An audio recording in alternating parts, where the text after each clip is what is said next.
I was educating myself through studies sometimes, and it almost seemed like some of these studies were already goal oriented. It seems Oh like yeah, there was already a result planned ahead. So the study was yeah. constructed around the result instead of concluding what's actually happening. And I would say that was kind of confusing in the beginning because I quickly Mhm. realized that I can find a study that proves everything. Study doesn't matter if it disagrees with reality, and the reality is when people exclusively eat meat, all these problems of chronic disease and illness go away. Welcome to the Plant Free MD podcast with Dr. Anthony Chaffee, where we discuss diet and nutrition and how this affects health and chronic disease, and show you how you can use this to optimize your health and happiness, both mentally and physically. Okay, hello everyone. Thank you for joining another episode of the Plant Free MD podcast. I'm your host, Dr. Anthony Chaffee, and today I have a very special guest, Mr. Daniel Magyar. Am I pronouncing that right? Yeah. Oh, perfect. All right. Just want to make sure. And he's well, he does a lot of sort of things. He's a trainer. He's a entrepreneur, and has a very, very unique story about helping people with diet, nutrition, and lifestyle. So, Daniel, thank you very much for joining. It's a pleasure to have you. Thank you so much, Tony, for having me on your podcast. I really appreciate the Yeah, opportunity. yeah, you're very welcome. So, for those who haven't come across you before, can you tell us a little about yourself and how you got here? So I'm originally from Europe, Slovakia, and it's a border country with Poland, Czech Republic, Hungary, Ukraine, and Austria. And I came here when I was 19 years old. I'm 29 right now, about to be 30 in 2 months.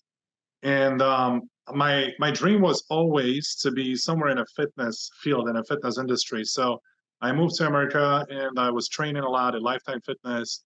And I was just trying to get more educated on nutrition and compete in bodybuilding and NPC shows. And I did so. I hired a coach and a trainer, and I kind of got into some sort of nutrition and some sort of discipline with food and exercise. And at that time, a lot of cardio. And I competed a couple of times. And I got to a point where in 2015 and 16, I was consuming a lot of vegetables, a lot of veggies. And like I'm talking like 2 cups of broccoli with each meal, like 4 or 5 times a day, plus some protein shakes. And I was suffering from tremendous digestive issues. But I couldn't figure out why, because obviously it could have been greens because those are supposed to be the best, right? Like they are supposed to cure the system, not in any way harm or create a bloating. So that was completely out of the question at that time. And no, it cannot be veggies. It's probably too much rice, so I dropped the rice.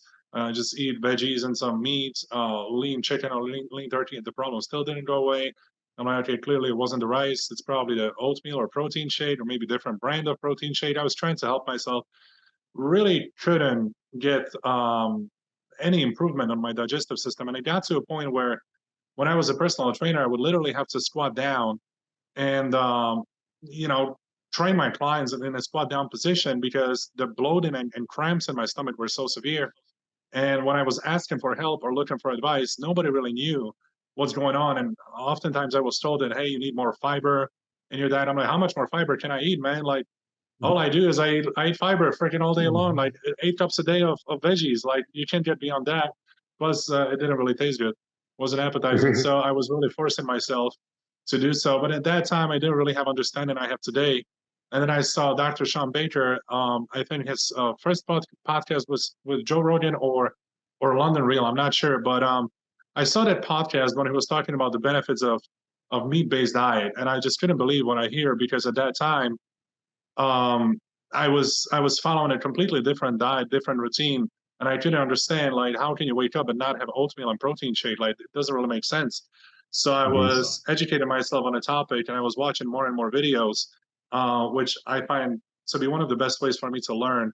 It's really the podcasts and the videos, and I'm more audio guy than reading guy. I read a couple of books too, but your podcast helped a lot to clarify a lot of things too.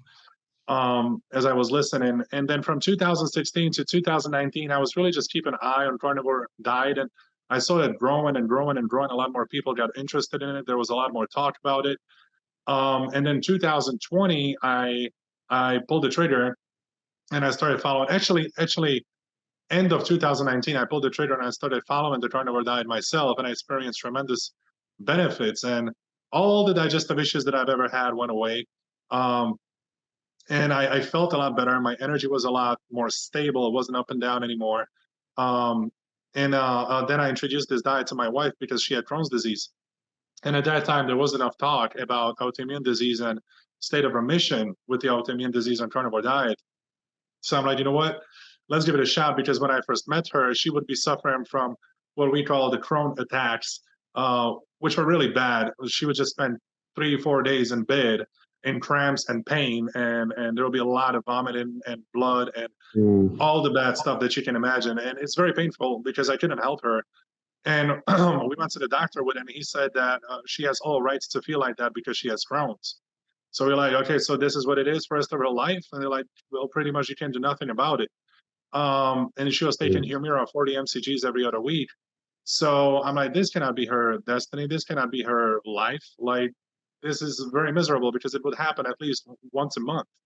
And then it drains you, right? 3-4 days until you get all the water back, all the electrolytes, all the nutrients. Like, you're exhausted after those 3 days of not being able to move and be in such a pain. So she started carnivore diet, and within 2 or 3 months, none of those issues came back, none of them. And then we went to get a blood work, and her CRP was below 1 milligram, actually at 0.5 milligram. It's crazy because this test actually came at like 0.4.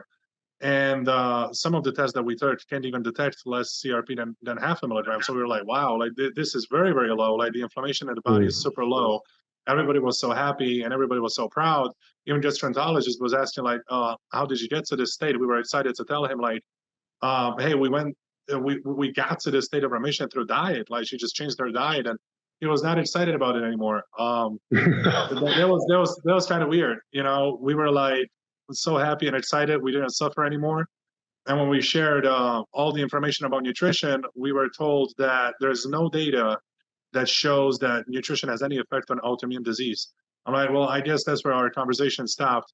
And we stopped talking to him about it, and we actually ended up switching to gastroenterologist too, because I didn't really like his feedback. It was not what we experienced. We experienced the complete opposite. And ever since then, she's literally the best she ever been. No Crohn attacks for the past 4 years. No Humira. And the blood work is always better and better and better. Like, she goes to get a blood work done, and you would never ever detect that there's any autoimmune disease in the body. Like, her cholesterol, surprisingly, even that she consumes high amounts of saturated fat, her cholesterol is still within the range. I am a little bit above, I would say 5, maybe 10% above what's the recommended by pharma industry, but she's within the range. Her triglycerides are down to 45. Her HDL is about 1.1. So that signals the great insulin sensitivity. And her entire metabolic panel and CBC and lipid panel, vitamins and minerals, electrolytes, anabolic hormones are great. So I was just very happy that it helped her, because I was only suffering from digestive issues, but it was really affecting her life. And I was training people through this whole time, and I started digging more into the carnivore diet. I'm like, if I can help myself and my wife, how many more people can I help this way? So then I started talking about it publicly in Europe and in the United States too.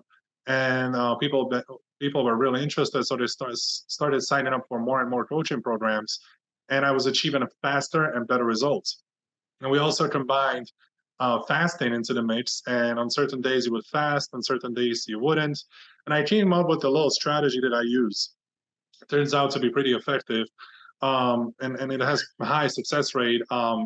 I started putting my people, when the weight loss is the goal, only when the weight loss is the goal, actually, on certain days of more food and certain days of less food, and I call it calorie cycling. So what happens? This pretty much prevents your metabolism from completely shutting down, because somewhere around, let's say you have 100 pounds to lose. I've done these transformations many, many times. If you go deficit only, you might hit about 30 to 40 pound weight loss, and then the remaining 60 just won't come off. And you're grinding and you're working hard and you're working hard and you're just keeping that body weight. And there's one day where you eat an extra steak and you're up 2 pounds. So it happened many times, and I'm like, okay, there's something wrong here.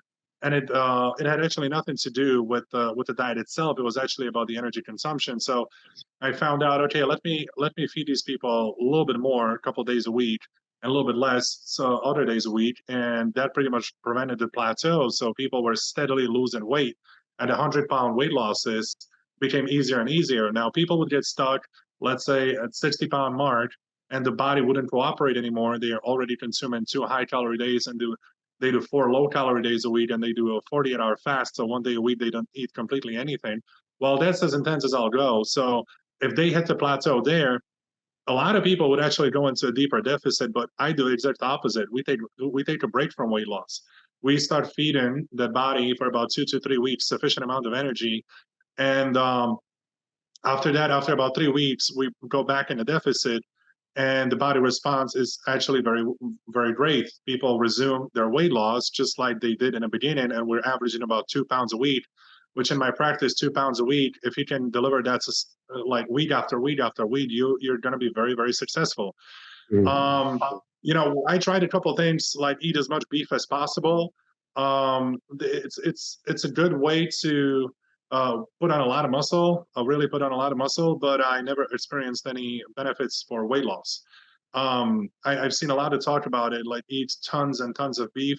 That just wasn't the case with me and plenty of other people where I applied this method. So I truly believe that in order for shredding the weight, it's important to under-consume calories a couple of days a week.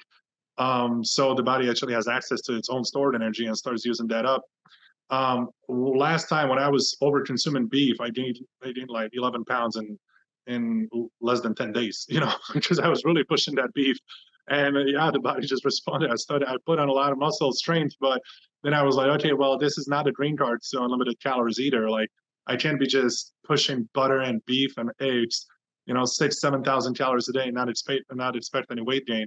So that came from my practical information. Hey guys, just want to take a second to thank our sponsor, Carnivore Bar. I don't promote many products because honestly, all you need to be healthy is to just eat meat.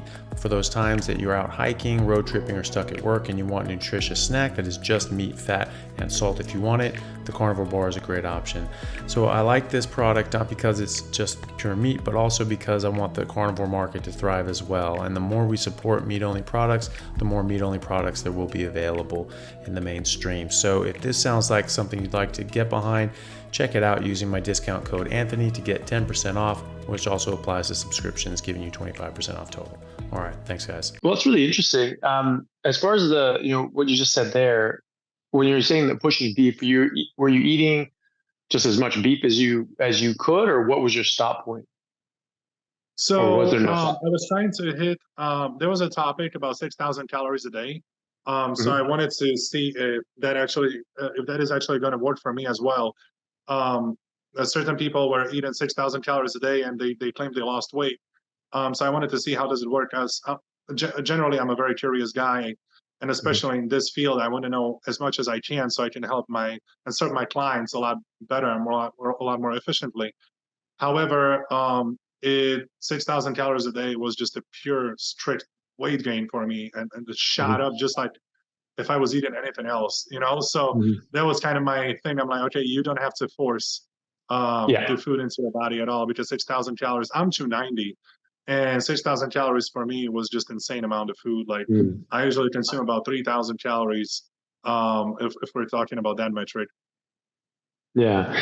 I would find the same thing. I always tell people, don't ever force feed yourself. When you're just eating meat and fatty meat, our bodies are able to, or are better able to calculate how much we need. In fact, what I found is that almost everybody, barring a few people that have serious hormonal sort of discrepancies, or they're on medications such as steroids, corticosteroids, such as prednisone, prednisolone, that everybody except those few caveats will have the ability to just listen to their body. And as long as you're eating fatty meat, and while it tastes good, it should always be enjoyable. As soon as it stops tasting good, you have to stop. And I've had patients that would come in after a couple of weeks on a carnivore diet, say, "Oh, how's it going?" And they're like, "I hate it. I hate the carnivore diet. I hate eating meat. I hate doing this." And I was just like, "Oh, okay. What's going on?" So I just don't enjoy it. I just have to force feed myself and all this sort of stuff. And I asked them, I was like, "Okay, well, at first when you eat, does it taste good? Or does it taste bad all the time? Or like when you first start a meal, is it okay then?" And they're like, "Well, it actually tastes really good at first, but then I get halfway through the plate and it just tastes horrible. And it takes me 2 hours to finish the rest of it."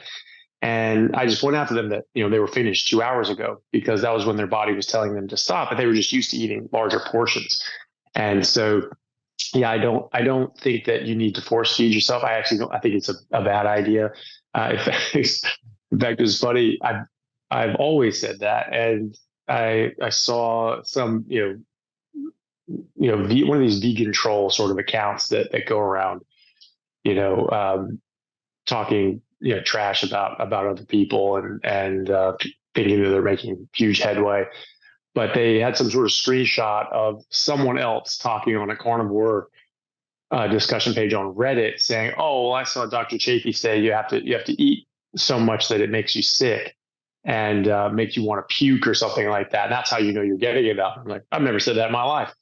And a vegan person was taking this thing from someone said this on some random thread in Reddit and said, "Oh yeah, Dr. Chaffee says this. What an idiot!" I was just like, okay, that was probably a vegan troll getting those things, trying to give people misinformation, and that was their evidence that that I promote this sort of thing. So, how would you approach? I'm sorry. No, go on. How would you approach weight loss? Same way. So what I found is very effective is just having people eat until it stops tasting good and stopping. But I've also found, like what you found, is that if you restrict too much and you don't eat enough, that you actually stall your weight loss. And so I have a lot of patients and people that I've sort of helped online that have gotten to a weight loss stall. And you start asking them about their eating habits, and when you finish eating, does it always taste good? And they're like, "Oh yeah, I could always eat more after my meal." It's like, okay, well, you're probably not eating enough, and that might not be enough. And so I don't have them count calories, I don't have them count macros, because everyone's at a very different place. I've had patients that are recovering from veganism and anorexia, which can be synonymous sometimes. It was in this case, and they were eating. I swear, this was she had a BMI of 9 at one point. I had her on my podcast. Her name was Claire, and she was, so she's, I don't know, like 70, 80 pounds, and she was eating 8,000 calories a day. And that's because her body was in such a state of malnutrition for so many years that it was just hungry for these nutrients. And I agree. I mean, the calorie metric isn't great. So she was eating that much food. She's getting that much protein and fat and nutrients because her body was just starved for it, literally starved for it. And so she was eating, massive amounts. And she's still very slight, but she put on weight, she put on muscle, she put on bone density. And, she was she had borderline osteoporosis at 39. And now she's back in normal ranges after a year of resistance training and carnivore diet. And so her body just needed food, really. You also had Hal Tronmer on the podcast, right? The owner of the bariatric homes. So I have a very great privilege of working with Hal and his bariatric patients. And nice.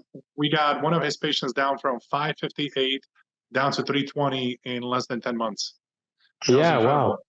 When you look at it, it's well over 200 pounds of a weight loss on carnivore diet, and then she was able to regain her movement and a lot of life back. Yeah. So what I found about weight loss, which I think a lot of people would be interested in, you really have to bring the body up a couple of times, and in my case, then drop the body down in deficit. Now, we don't really have to use any metric on it, whether calories or macro counter, any of that. But if you just take the concept, it is pretty much delivering sufficient amount of calories and food, and then you go into a deficiency for a couple of days, and then you bring the sufficiency back up, and then you go back to the deficiency. Now, in my practice, that turned out to be very efficient in the long run. Deficiency only will cause multiple issues, and I feel like deficiency overall brings a lot of stress to the body. Also, too much fasting, like fasting over back and forth, let's say 48 hours for weeks and weeks and weeks and weeks, that means that one day you eat, the next day you don't. One day you eat, the next day you don't. Well, I've done that. Now, everything I'm talking about, I've tried it myself. Well, when the week 3 or 4 hits, like you're about to lose your mind. Like you're gonna really, really struggle. You're gonna be stressed out. You're gonna be upset, and all you think about is food. So I truly believe that's not the way either, because it takes a very special and strong personality to be able to handle that. And I believe you don't really have to do such an intensive thing when you're trying to approach the weight loss in a healthy manner. So, that would be like one thing I would recommend, is definitely certain days to consume more food, certain days consume less food, and the body will figure itself out in the long run. Yeah, I've seen people use that technique, and I've with success. I mean, I agree that if you're reducing the amount of meat or any food that you're eating too much, you're just going to suppress your metabolism. I mean, they have studies with this. Even Ansel Keys, that awesome guy. He was doing these sorts of things. Trying to. I think it was Ansel Keys. Pretty sure. Anyway, so it was like it was like a starvation experiment or something like that. And he was basically starving these people and giving them very, very low nutrient intake. And if the whole calories in, calories out model was true, some of these people would have ceased to exist. The amount of weight that they would have lost would have exceeded their body, habitus, right? So they would have lost more weight than they had on them. And so that obviously shows that a certain amount of calories does not equate to a certain amount of weight in the body. It can't. And so your body is just slowing down the metabolism. It's like, so I sort of use the analogy of someone who's fiscally responsible. It's not like, most governments that, doing Keynesian economics and blowing out the deficit. You're in a deficit. And so, let's just run up the deficit. Like, oh, no, that's a bad idea. When you get your hours cut at work, the last thing you want to do is start, blowing out your credit cards. That's going to end badly.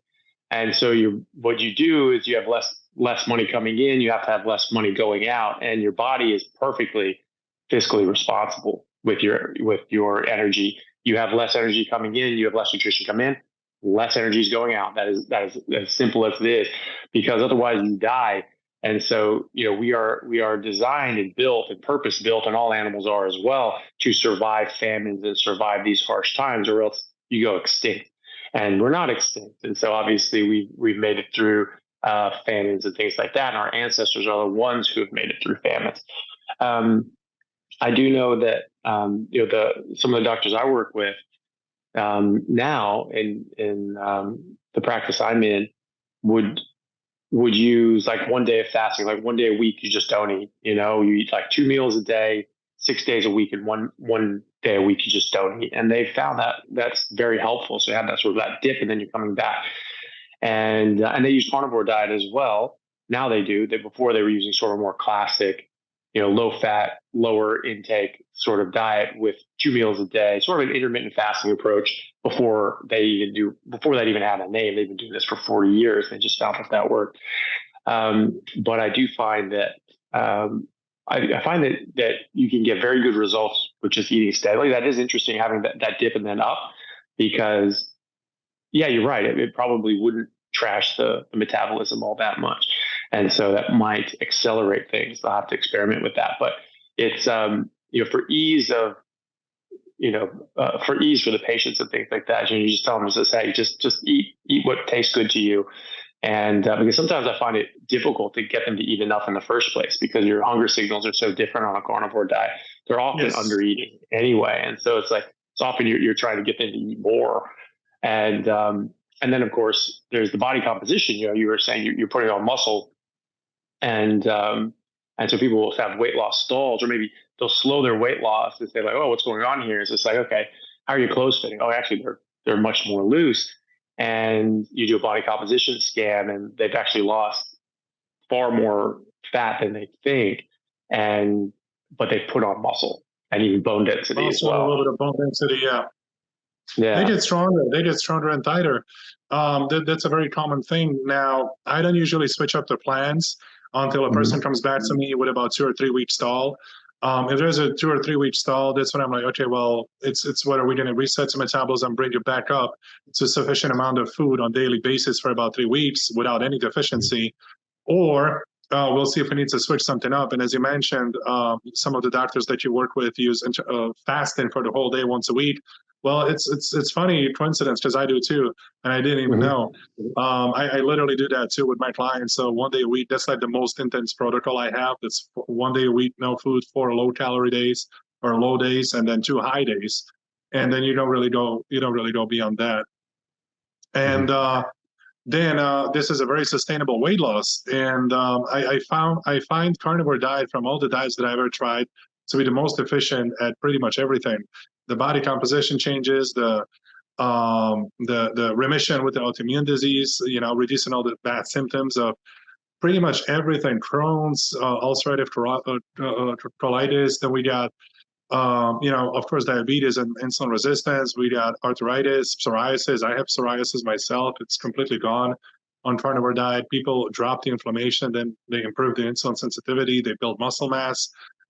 Energy is a lot more stable. Cognitive health, a lot of benefits in the cognitive health. A lot of people who suffer from depression and anxiety now seems to do a lot better. So from all the diets that are out there, I find carnivore to be the most efficient and easiest to follow as well. You mentioned calories in, calories out before.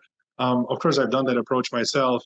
One thing I really didn't like with that approach, outside of carnivore diet, is that it really allows you to consume a lot of bad food, a lot of high fructose corn syrup, a lot of foods that are high on starches and all kinds of additives, food additives, and trans fats and seed oils, which are completely disastrous for the human body.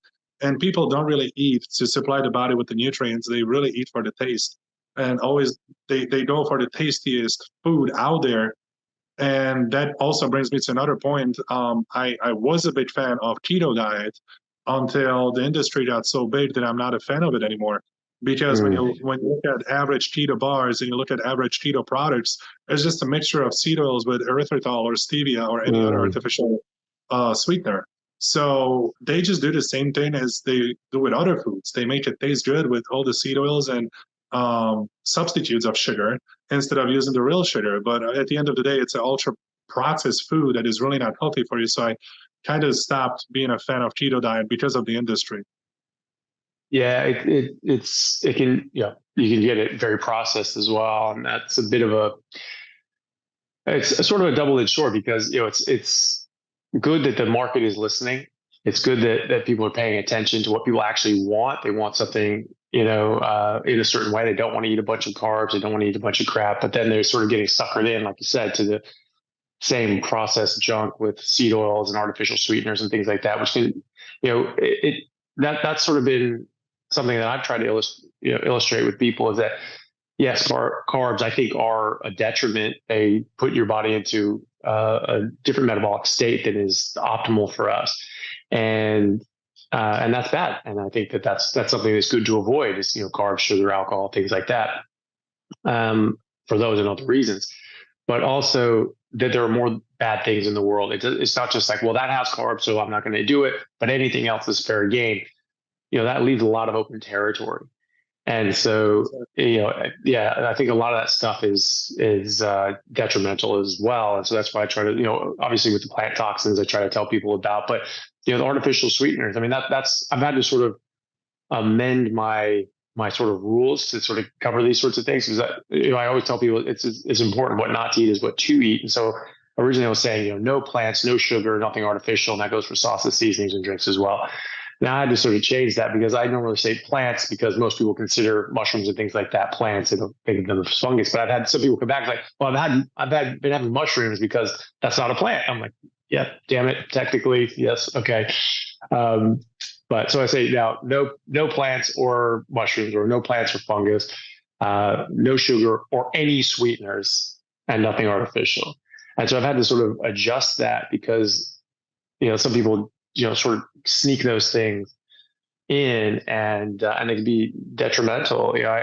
I get people asking me, friends or people that I've become friends with online, and they're doing carnivore and they're getting good results, but then they're saying, I'm having this problem, I'm having that problem.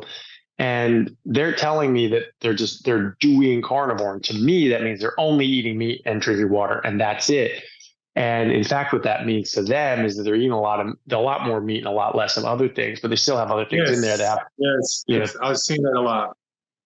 Yeah, and they still have, energy drinks with artificial sweeteners and things like that. And so they're telling me, oh, I'm having diarrhea, I'm having this, I'm having that problem. What could be going on? What could be this? And I'm just like, you're only eating meat. Oh, yeah, that's it. I eat a whole bunch of steaks and this, that, and the other. And then it comes out, you're talking to them a few weeks later. They're like, yeah, I'm just having really trouble. I can't kick these energy drinks with artificial sweetener. I'm like, that would have been nice to know when I was spent 2 hours trying to troubleshoot, your problems with you, because that's causing your diarrhea. That's got, artificial sweeteners. These things are laxative, and so you're saying that, oh, even just with New York strips, I'm getting diarrhea. Like, what's going on? And it's like, yeah, that's really funny. So we tried different things, and it's, they're just taking caffeine with erythritol, and like that's a laxative. Right. Yeah. And so they cut that out. Oh, the problem goes away. It's like, okay, so I need that information. Right. And I've had many conversations about it. Yeah. Yeah. So it's funny to me when people ask me, well, that's the thing. I just have to sort of tell them, I'm like, look, if you're not doing carnivore, then, I can't help you with like, fixing your carnivore diet, because you're not doing a carnivore diet. You have all these other things in there as well. And until you cut that stuff out, like, I can't help you. The first thing to do is cut all that out and see how your body reacts. Yeah. So when I started the first carnivore diet, I did encounter some digestive issues in the beginning in form of diarrhea. Never really had constipation ever, but that seemed to figure itself out after about 14 days. And I truly believe that just the gut microbiome had to adapt. There's billions of bacteria that have been used to consuming diversity of food. And when you restrict all different kinds of foods and you just stick primarily one, which is beef, I truly believe there is some adjustment period the body needs to take to adjust the entire digestive system to this new environment.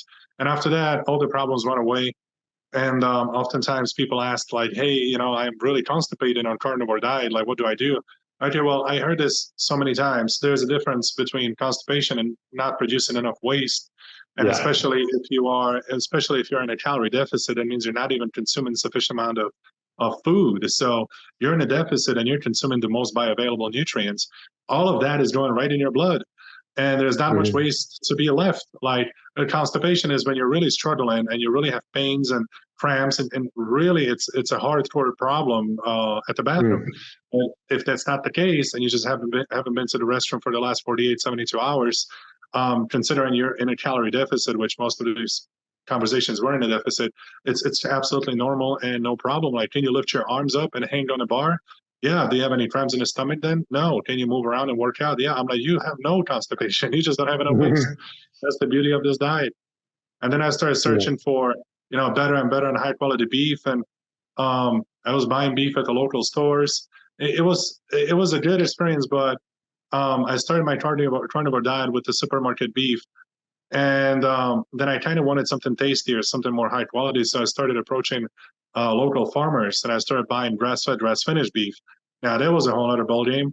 That didn't taste very, very well. They have their own special ways how to make salt, and they can make salt all kinds of ways, and they can smoke it for you if you ever want it.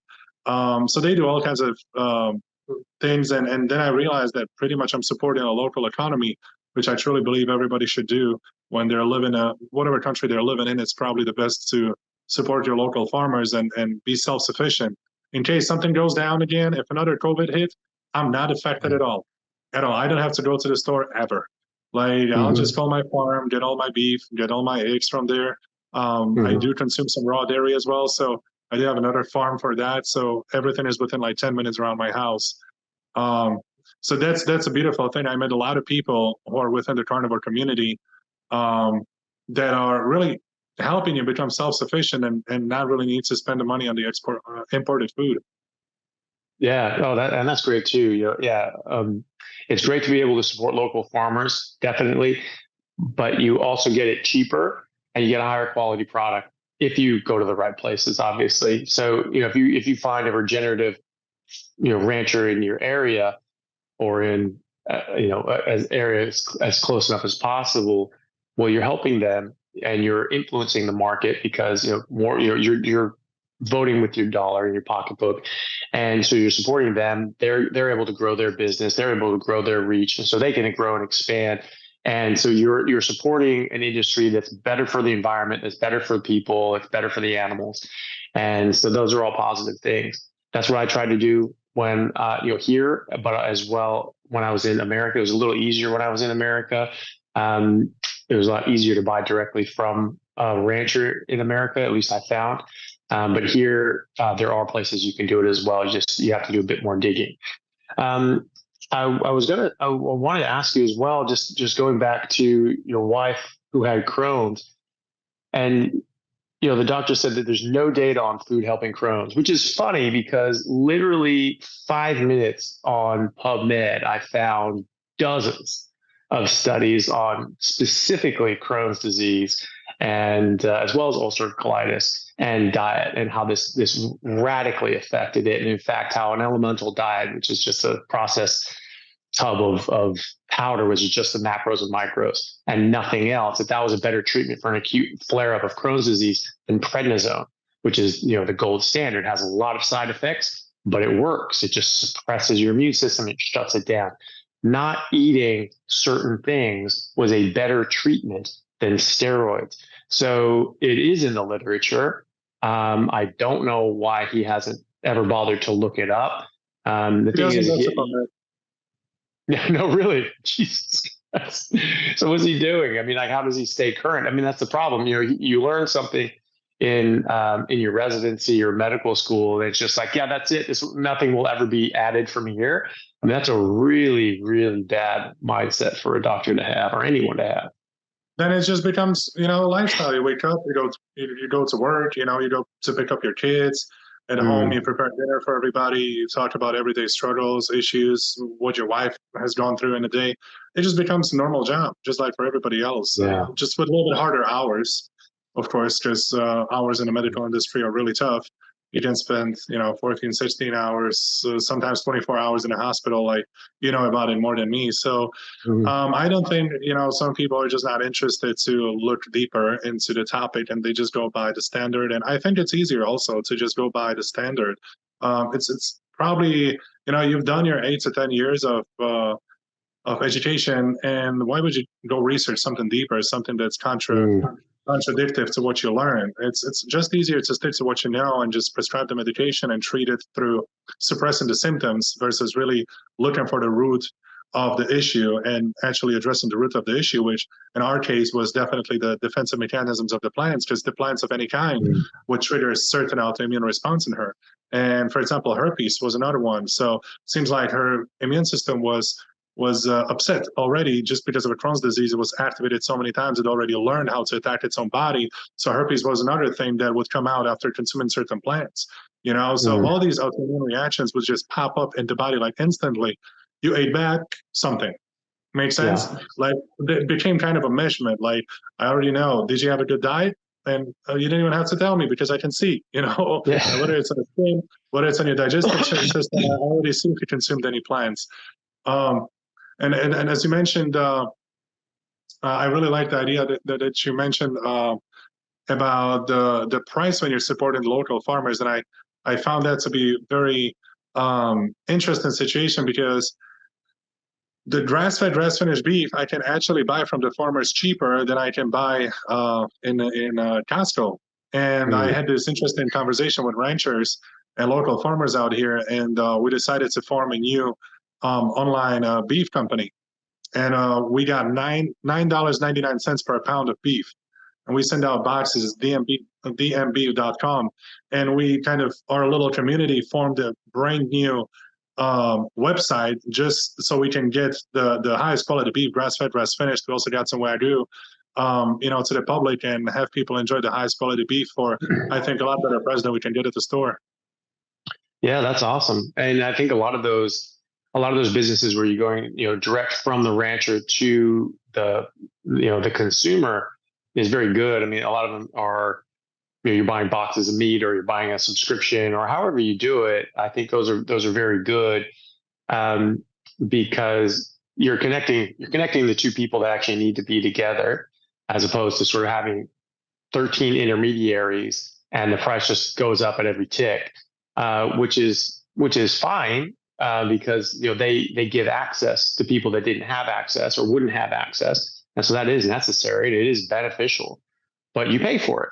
And so if you don't have to do that, if you're not in that situation where you're stuck in the middle of downtown Manhattan and you can't get this sort of stuff by your local rancher, before you could have this stuff delivered. Now, pretty much anywhere in the U.S. can get this stuff. Then it's then it is very helpful to have that at your local store. But people nowadays, when you can sort of ship this out to people directly, it makes it even easier, to sort of connect those two people, and you don't need to pay 13 middlemen to sort of get you what you need, which makes it so much cheaper, and the rancher gets more of the profit, which they deserve. They're the ones producing the product, which is really good. And I don't fault the intermediaries, because that's a necessary function. But if we can get consumer to ranchers more directly with less intermediaries, it is beneficial. It's beneficial to ranchers. It's beneficial to us. I think that's another way of how we can support the carnivore community and just spread the word. And I think the carnivore benefits gotten to a point where we just can't ignore it.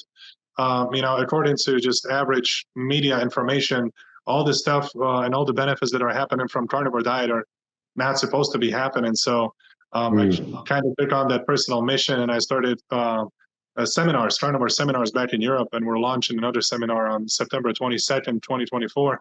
Actually, Dr. John Baker will be one of our speakers, and Dr. John Jakewitz will be another speaker. I will be a speaker.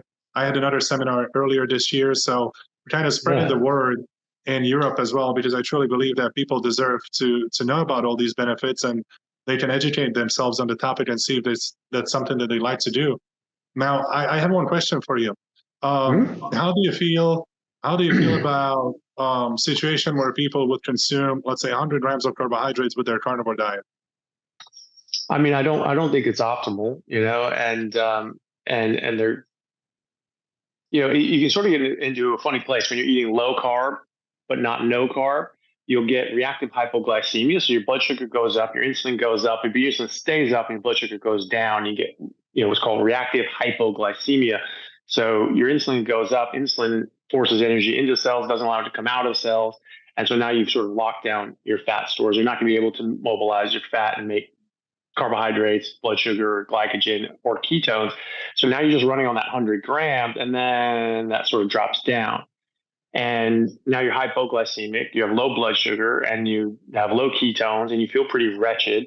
And so people don't feel very good. They don't have, because they're not eating enough carbs to maintain their blood sugar, or they're not keep refeeding, in order to run on carbs. And so they feel pretty rotten. It probably is better for them, but they don't feel very good. And so it's not really sustainable. And so people tend to start increasing the amount of carbs that they eat, because it just doesn't feel good. And if you don't eat those carbs, you're going to continue to have low energy levels until you just sort of wait out the clock on your insulin, and then you start making blood sugar again. But that can take a day or even a couple of days to properly, happen. And so what makes people feel better, they're eating more carbs. And so they say, I feel better when I eat more carbs. It's like, okay, well, you'd feel better short term if you did cocaine, but then you're like, oh, okay, but now I'm coming down, I need more cocaine. I feel better when I do more cocaine. Makes sense, because you're coming down off the cocaine, and now you have more cocaine to pick you back up. Obviously that's an extreme example, but it illustrates the point that you have up, and then you have a crash, and then you have to have more of this drug to bring yourself up from that crash. And carbs themselves aren't, I wouldn't consider like glucose technically a drug, but you do have that sort of response where you need more of it to sort of pick you back up. Fructose is a drug. Fructose is by the strictest medical definition, a drug, because it gives a dopamine hit to the addiction centers of your brain, just like cocaine, heroin. Too. Sorry? It stores a little different too. Absolutely. Yeah. And it's metabolized in a very different way to glucose. It's metabolized in the same way as alcohol. It's broken down in the same chemical byproducts as alcohol. So you get the same damage to your body and your liver as alcohol. It doesn't have the same central nervous effects. It has different central nervous effects, but it is addictive and it is damaging. So I would consider fructose a drug, but glucose has a sort of a drug-like effect. You get a high, and then you have the come down, and you need to have more to pick yourself back up. And so it can be just as addictive as other drugs as well, until you break that cycle and get out of it. And so if people are adults, and if they want to do that, and if they feel that that's okay and that's manageable for them, by all means, they can do what they want. I'm not, dogmatic about this. I'm like, no, you have to do it like this. I think that's the best way. I think that just eating meat is what we're biologically optimized for. I think that is best for us. And that's what I do. And that's how I feel the best. And that's how I've had the best results. And biochemically, physiologically, that's what makes sense to me. That would be best for our biology and physiology. But I don't care what people do. I mean, as long as they have information available to them, and they know my opinion, and they look at other people's opinions, and they form their own opinion. That's all I want. That's all I care about is to have this information out there so people have access to it and try it if they want, see how it goes with them. If they want to eat some carbohydrates, they're more than welcome to. I see people who do add in, sort of like fruit and honey. I even spoke to Dr. Saladino about this, that's my concern, is that a little bit of carbs turn into a little more carbs, and you're sort of feeding that cycle, and it becomes a little bit more and a little bit more. And because fructose is addictive, that honey and fruit turn into a little more honey and fruit and a lot more honey and fruit. And then before too long, they're sort of, eating normal carbs and pizza and cookies and donuts and sodas. And in 6 months' time, they're back on the couch eating pizza and drinking Coke, and they put back on all the weight and lost their health. And that doesn't happen to everybody. There are people like, Paul Saladino, who does just fine. He works out all the time. He's pretty disciplined about it. But even he has been, has increased the amount of, carbs and sugar that he's taken in from fruit and honey from when he first started adding them back in. But, he's very fit, he's a very active guy. So, but what I see sometimes, especially people that have had these carb cravings, these carb addictions, and disordered eating, that they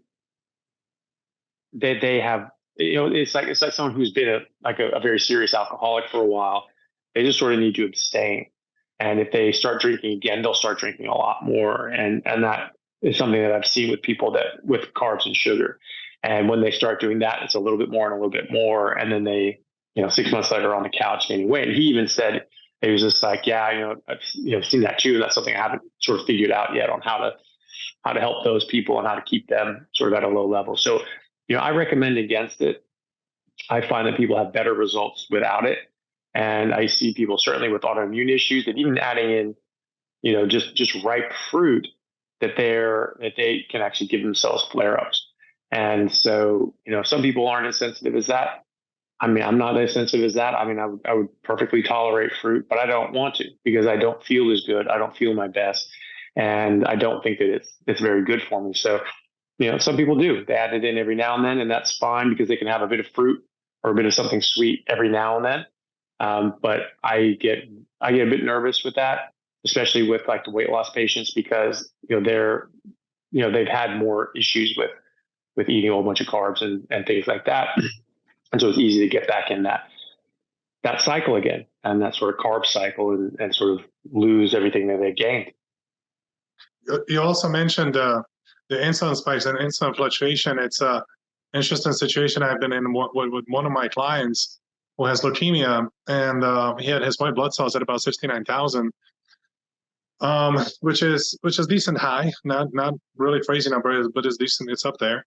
And the theory that we went by was to prevent the insulin spikes. So theoretically, when we block the glutamine and we bring the insulin low, we will be able to drop the white blood cells. And that was really the best theory we had at the time. So he got his glucose monitor, and we figured out which foods trigger the least insulin response. Even within carnivore foods, like he might have a little bit of dairy, and the insulin spike would be much larger than, for example, whole eggs, and certain cuts of the beefs and certain types of the dairy would trigger his insulin differently. So we kind of found specific foods that trigger the least insulin response. He was on glutamine blockers too, as glutamine plays a major role in raising the white blood cells in this case. And we were able to get his white blood cells from 69,000 down to low 50,000s, which was an incredible progress. And he was successful at keeping it there for a long time. So there was a matter of like 2.5 to 3 years progress, but it was incredible that it wasn't just about stop climbing the white blood cells, but we actually were able to reduce the amount of white blood cells. There was another client of mine who posted very positive benefits with her cancer treatment from carnivore diet. All of her markers were improved. And I think this is information that should be out there. This is for people to hear and to really give it a thought and educate themselves further on this topic. And they can decide for themselves what's the best for them. But I like this saying I heard. I don't know who said that, but I heard it somewhere. Somebody said that carnivore diet brought so many benefits that we just can't ignore it no more. We have to talk about it. And that's why I love your podcasts, and I love the other podcasts too that talk about benefits of this diet, because people can listen to it and take the most valuable information from that. Well, thank you. Yeah, I mean, I think that's really important. And that's, I sort of mentioned before that I made a lot of videos that I wanted to say, talking about sugar, talking about, fructose, talking about cancer, talking about, autoimmune issues and all these other sorts of things. And I got to a point where I'm like, I've sort of said all the things I wanted to say. And, plant toxins, obviously, that was a big one for me. But I've sort of said all the things I want to say. Should I keep doing this? Or because I didn't want to have like a whole bunch of videos and just water down the message. I wanted those sort of core things being there so people could find them.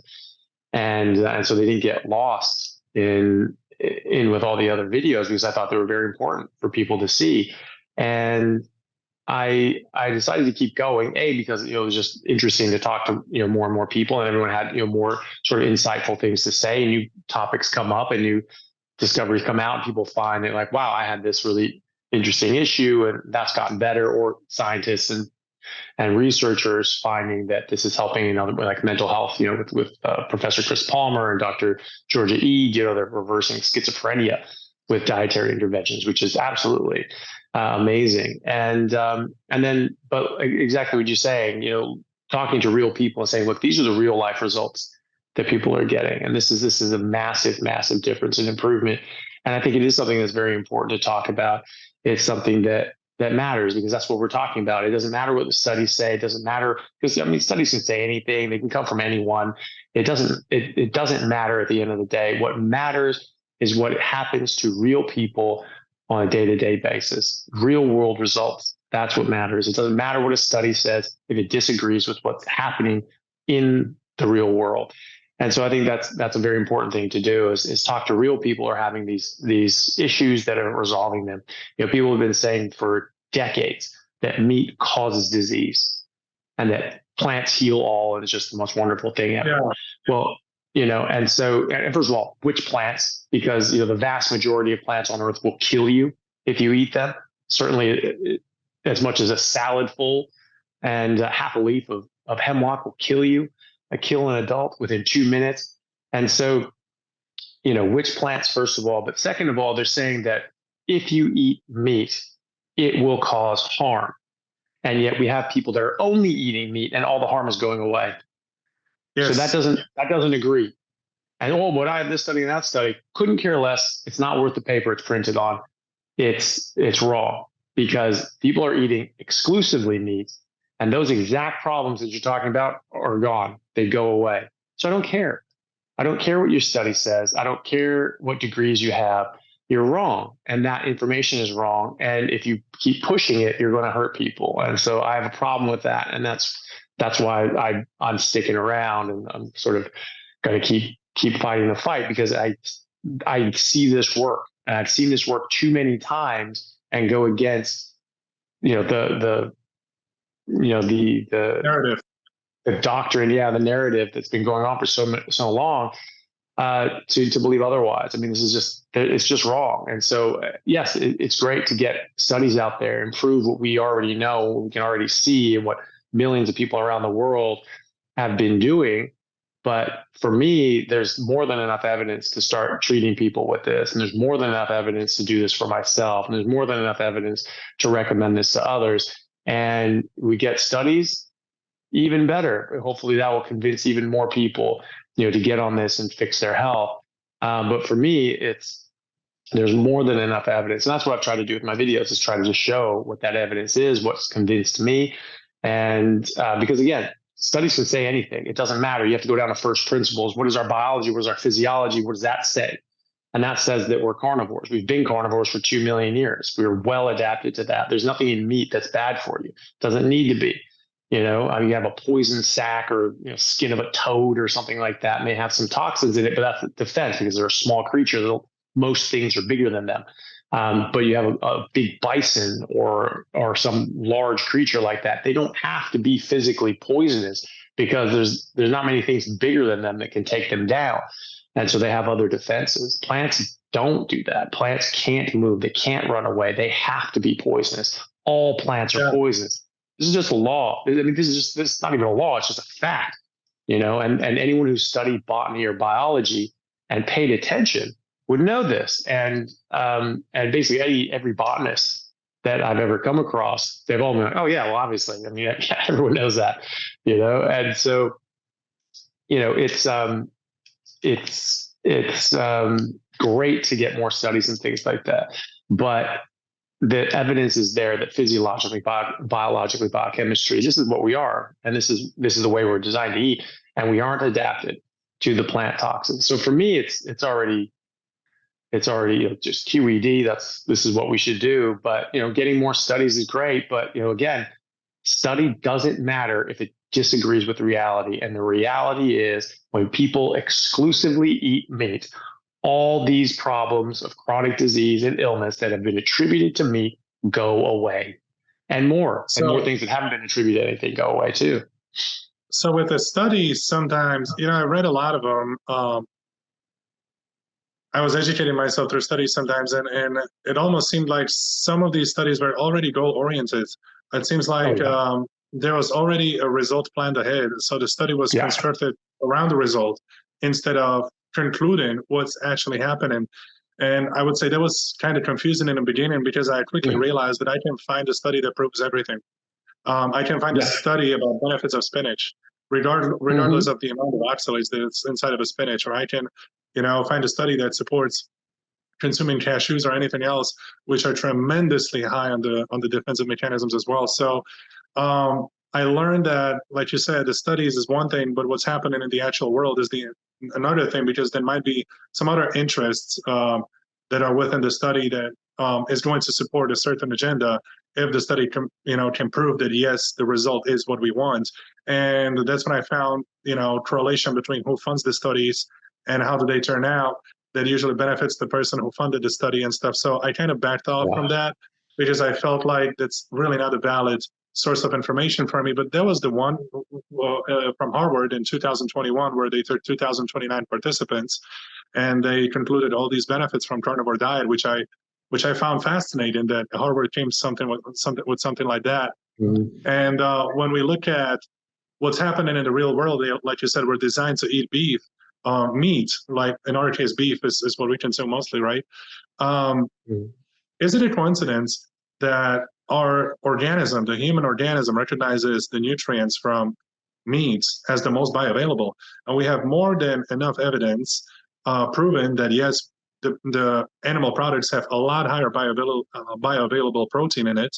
A saturated fat is actually essential. Cholesterol is essential for reproduction of your anabolic hormones and keeping your immune system together. And when the LDL cholesterol was very low, people were a lot more exposed to infections. And some people were actually dying from the infections when the LDL was too low because they were unable to fight them off. So when the beef is supposed to be the one that's harming, why is our body recognizing nutrients from the beef as the most bioavailable? Well, my logic is pretty simple, because that's what we evolved on. And if you and I went out to the abandoned island right now, if we don't find something weaker than us, we're dead. There's zero chance there's zero chance we're gonna find 3,000 calories a day of spinach. Not happening. It's what I would pick would be the easiest fight that I can have, and that would be fish. And if there was no fish, I am forced to go after a bigger animal, which is a lot more challenging for me because unfortunately we don't really know how that's going to end up. I might get really hurt, or you might get really hurt. But at the end of the day, you're always trying to go for the protein source that can put up the least fight, and that's the law of the nature. And you just pretty much survive on that. And even if you had a chance to come to a myrtle field, and in this myrtle field, there's banana trees, and they constantly regrow banana. And you just pull one banana, boom, there's another one. Well, your teeth are going to be rotten within 3 months from all the acidity and sugar that you consume. You're going to have a lot of tooth cavities and problems just in your mouth, not even talking about the nutrient deficiency that's going on inside of the body. Like, where are you going to get your A, D, K, B12, zinc, iron, copper, saturated fat, and protein, amino acids to recover tissues and organs? That's going to be very difficult for you. So it's just this simple thought of us today in 2023 getting stuck on the island, recognizing that the only way we can survive is to consume something weaker than us, and hopefully something that cannot put up a big fight back. I think that's the answer right there. What's the proper human diet? That's my logic behind it. Well, yeah, and you wouldn't be wrong, to think about it that way too, because that's really what we're talking about. When we were in the wild and surviving, we didn't have grocery stores available. What did you eat? What did people eat? They ate animals, and that's the ones who thrived were the ones that ate animals. And we had a hard line in the fossil record between pre-agriculture and post-agricultural man.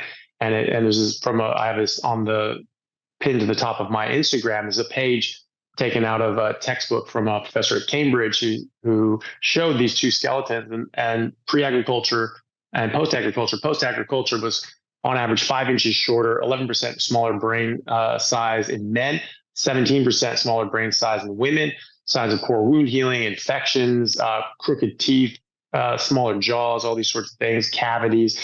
And it said, and captioned underneath on the page, it says, I'm paraphrasing, but it says everywhere around the world where agriculture was introduced, around 10,000, regardless of the time, regardless of the place, and regardless of the food, of the plant, of the crops that they went to, everywhere saw the same change, which was a reduction in health and stature. And so people got less healthy. And this was attributed to, profound nutritional deficiencies. And they became more susceptible to infectious disease. They had a lot of signs of infectious disease, like tuberculosis up and down the spine, which is not what you want. And so they didn't see that at all in pre-agricultural fossils. And they immediately after, in every location on Earth, and you see this today, you see these hunter populations like the Native Americans in the plains, in the Great Plains of America. They were just eating bison until the bison got wiped out in the late 1800s. And during the 1800s, there's a study in 2001 that showed that those people at the time, the Great Plains of America, just eating bison, that was the tallest population of humans on Earth, right? Very healthy. Now they've actually shrunk in stature as an ethnic population, because they've stopped eating what they want. That's the same thing. Bam, you lose 5 inches when you go to agriculture. So they were eating meat, they're much taller. Then they go back, start eating agricultural sort of products because that's what's available. And bam, they're shorter and they're more sick and they have high risk of diabetes and cancer and everything else. So, and that's because they haven't had 10,000 years to try to adapt to this. We're still not all the way there, but so you see that, bam, you see that big demarcation right there. You see that in the Australians here the native Australians here. There was I've read about this battle in Western Australia, sort of northern Western Australia, and in like the 1800s with the British. And, it was a big battle. A lot of people were killed. And, because obviously the British had more modern weapons, it was sort of one-sided, very one-sided. And they came back and it was just this bone field of Aboriginal skeletons. And they were sort of a bit taken aback because they were just shooting these people, long before they could get to them. And they said that the forearm bones, just the ulnar on the radius, that those two bones they found of these Aboriginal skeletons were longer than their entire arm of the British. Jeez. Right. So these were big people. And now they are not, now they are much less healthy. And that's obviously very problematic to them as a culture and a people. But when I first came to Australia, I was told right away that when you have an Aboriginal patient, whatever their age says on that chart, you add 20 years to that, because that is just how quickly they age and their bodies degenerate. And you have to start considering them elderly in their 30s, which is pretty wild to start thinking about. But that's because they haven't been exposed to agricultural products for really more than a century to any great degree. And people from Europe and elsewhere have had agriculture much longer than that. So we had about 8,000 to 10,000 years to get some adaptation, but we still get the same diseases that they get. They just get it much faster. So we get it in our 60s, they get it in their 30s and 40s, right? But we all get it. It's just faster, And so, I think that's direct evidence. Question about it. Yeah. Why do you think we get it? Is it a nutrient deficiency or all the defensive mechanisms that we consume from those plants? Yeah, I think it's both, but I think it's predominantly the defense mechanisms. Yeah. And that's what I find too, because a lot of disease just reacts a lot harsher when the defensive mechanisms are present. And think about is how many defensive mechanisms we don't even know about. Like, DMTs in the body, we don't really know why it is, where it is produced, what does it do? So there's a lot of things that are not clear. Just in general about the human body and food, what we can learn, okay, the body grows differently, whether it's primarily consuming animal products, it ages less quickly. And people are just healthier without the symptoms of any bad autoimmune disease. Now, of course, this is not a bulletproof. I don't really think there is such a thing as a longevity diet. I can really think about the presence and what does it do right now. What I truly believe is that when you feel great today, and you look great today, and your blood work is great today, and you have awesome results, it's probably going to be like that for the next 20, 30, 40 years. Because when there is a state of disease and you're feeling horrible and you're doing nothing about it, well, there's a really big chance that you're going to feel horrible next week and a month after that. That's kind of my little theory on it. And with the carnivore diet, you kind of mentioned also the agriculture. What I really have a big problem with in the modern world is how we went sideways in the agriculture, because we're talking about homemade products where people still, they harvested their own corn, they had their own yeast without pesticides, herbicides. None of that was available at that time, a couple thousand years ago. But now you start, first of all, feeding people with nutrient empty foods that pretty much contain nothing but a little bit of glucose and tons of defensive mechanisms. And now you mix it with a lot of different colors, E40. You put all kinds of additives in it to make it smell better, to make it softer, to make it wet, like a muffin from Walmart. That thing is wet for 4 months. Can you believe that? So, you get stuff like that. We are absolutely away even from the agriculture. Like when you look at the ingredients inside of a Walmart muffin, for example, you don't really know what's in there. Like average person will never know what these ingredients are. And most of the people will not even know what maltodextrin or dextrose is, which is a very simple form of sugar. Most people will just not know. And there's 12, 15, 20 other ingredients in it. So that's where we're completely off. Like we lost it. And this industry is so big now, and the media is always sharing pretty much the same information about the processed foods, that it's being healthy and the processed foods are safe to eat. And, you got all the artificial sweeteners and all types of sugar, like high fructose corn syrup. That's one of the most toxic sugars in the planet. And it is almost in every single processed food that's out there. You go to a regular store, there's going to be a high fructose corn syrup in almost every single package that has that is inside of a package and it's dry food. So I'm like, that's completely insane, because if we stuck to average agriculture, I believe there was a right step for humanity. I believe that it made the life easier, because now you get some sort of calories right next to your little village where you don't have to go in the woods and fight and hunt and try to kill. So I truly believe that it made life easier for our ancestors to grow some of the food nearby them. But I think it's just got way out of control, and people just transition completely to these plants. And now in the modern world, there was actually a study based on the was it a reviews? Was that word for it in English? Where they asked participants and they answered the questions based on a questionnaire. It's not a controlled study. They just pretty much ask questions and they wait for a response. Yeah, like a survey, sort of like a nutritional survey. Thank you. That's the word I was looking for. It was a survey out in California. They were asking millennials what type of foods they prefer, and almost everybody answered a food that doesn't need plate and doesn't need a pan or any preparation. So now it's about the convenience. Jesus. Yeah. You think about it, right? So we got to a point where this entire agriculture thing where young people actually prefer food that doesn't have to be prepared and you don't have to clean dishes afterwards. And nobody thinks about nutrient density. Nobody thinks about nutrient density. Yeah, or just flat out toxins. They think, food is food is food, and you should never vilify food. That all food is good food as long as you're just not eating too much, calories in, calories out. That comes directly from Coca-Cola. That comes directly from Pepsi and Nestle and Kellogg's, the big processed food manufacturers. They're the ones perpetuating that. And they're getting this in the nutrition curriculum, at colleges, which is insane.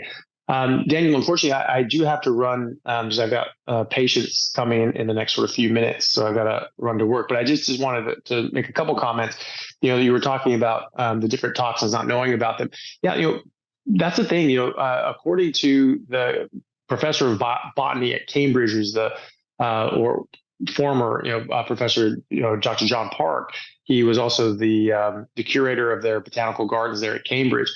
According to him, plants have about 1 million different defense chemicals that they use to stop predation, right? So we're never going to know like all the different things that those things do, all the different sorts of diseases and problems that those things cause and disruption to our bodies. It's just, you just need to be aware of that. You need to be cognizant of the fact that this is a biological property of plants. They will make defense chemicals, all of them, every single one. And so you take those into your body at your own risk. Even fruits have defense chemicals as well. Most fruits will still kill you. The sweet ones have less toxins. It doesn't mean they have no toxins. And the sweet ones have sugar, which isn't good for you. And then, when you're talking about the longevity diet, I don't think there's any diet that's necessarily going to make us live longer than our biological design, but so a longevity diet. But when you consider that our biological design, according to the length of our telomeres and on our chromosomes, we're designed. I was taught this in genetics 23 years ago, that we are designed to live 120 years on average, meaning that if you just stay out of your own way and don't mess up, you should make it to 120 without doing anything special. And yet we're dying 50, 60 years before that. And so I think is a longevity diet in comparison to what we're eating now is just eating to a biologically appropriate diet. You eat to your biological design, your body will work to its biological design. And our biological design is to live to 120 years on average. And you look at different populations, such as the Native Americans in the Great Plains of America eating bison. You look at Herodotus and the Ethiopians who are only eating meat and milk and water, and all sorts of different populations. There are reports all throughout history that they were living 120 years on average. And they always say 120, sometimes longer. And, if they were just bragging, if they were just making that up, it's very curious that they picked the exact number that we now know is what we're supposed to live to genetically. And so that's what I think of as a longevity diet, is just live, eat the way you're supposed to eat the way that if an animal eats what they're supposed to eat, they will not get sick. They will live healthy, long, life. And so we have to understand that those same biological principles apply to us as well. And so if we're eating what we're designed to eat, we should live as long as we're designed to live. And we are designed to live 120 years. So we have so much ground to gain. You don't need the metformin. You don't need the rapamycin. You don't need the resveratrol and all these other sorts of gimmicks to get you there. Just stop eating what you're not designed to eat. Only eat what you're designed to eat. And you should make it to 120 on average. And then you can play around with all the other sorts of things on top of that. I have a hard time believing that those sort of medications are doing much more than just sort of interrupting some of the harmful biochemical processes that we're having from eating the wrong diet. I don't know how much they would add on top of being in a proper biochemical state. David Sinclair from Harvard, he takes metformin and a lot of other stuff as well. And although not as much as some people, but he does take certain ones. But he talks about how you should fast for a certain period of time because you want to get that insulin level down. Okay, well, that's something that metformin can help. It helps with insulin levels and blood sugar levels, insulin resistance. Very simple thing. Don't eat carbohydrates or sugar. You never have to worry about your insulin. Again, it's always going to be nice and low. You don't have to fast. You don't have to take medications. Insulin's always low. And that's something that's escaped him, which is surprising, because he's not a dumb guy. He's a very, very, very intelligent man. And that is something that he just, hasn't seen. And that's the problem. Sometimes you be so sharp, you'll cut yourself. You're looking so focused at this sharp edge of intellect and research that you're looking for these little processes and all these sorts of things, and you miss the forest for the trees. You're trying to do all these sorts of things to interrupt insulin and make the insulin goes down and interrupt the biochemical processes and the metabolic processes that get disrupted by insulin. And you're missing the fact that if you don't eat certain things, you will never have to worry about your insulin. It's very simple. It's a big picture. And so as far as the longevity diet is concerned, I think that's it. I think that, if we just eat what we're designed to eat, we'll live the way we're designed to live, and we'll get another 50 years on average. Well, pretty much the state of disease is the wrong communication between the cells. And correct me if I'm wrong, but there's a lot of stuff that can happen between the cell communication, and a lot of that comes from the chronic inflammation and also the chronic nutrient deficiency. So when you supply the body with the proper amount of nutrients that are actually bioavailable, and the body can recover its hormones and tissues, and you don't break bones, so you're not jumping off of bridges into the water, and you don't break your hip or humerus or whatever other bones are out there, you're gonna be fine. And just have a dinner with people you love, and you're good. Yeah, definitely. All right. Well, Daniel, thank you so much for coming on. It's been an absolute pleasure. Can you please tell us, where people can find you and see more of your work? I know that you're starting up that way so people can buy beef. I think that's just in Slovakia, though. So maybe just tell people where I have a beef company in America already. Oh, awesome. Yeah. Well, good. Well, yeah. We'll let us know where that stuff is, and people can check you out. It's called dmbeef.com. And we deliver to every single state in the United States. It's grass-fed, grass-finished. We got some Wagyu as well. I got a book called Weight Loss Without Plateau on Amazon. And for my services, I got dmprotrainer.com. And Instagram is dm_trainer. Perfect. We'll put those up in the description as well, so people can find it there and check out your stuff. Daniel, thank you so much. It's been a wonderful conversation. I'll have to do it again soon. Thank you so much, Tony. I appreciate the opportunity. Yeah, you're very welcome. All right. Thank you, everyone, for watching. Really appreciate it. If you can, hit the bell, like and subscribe, and share this with anyone who you think would enjoy it. That really helps us out. We'll have new premieres every week like this, generally on Sundays in America, Mondays in Perth, and then lives every Thursday, Friday on YouTube as well. And so we'll see you guys then. Thanks, everyone. We'll see you next time.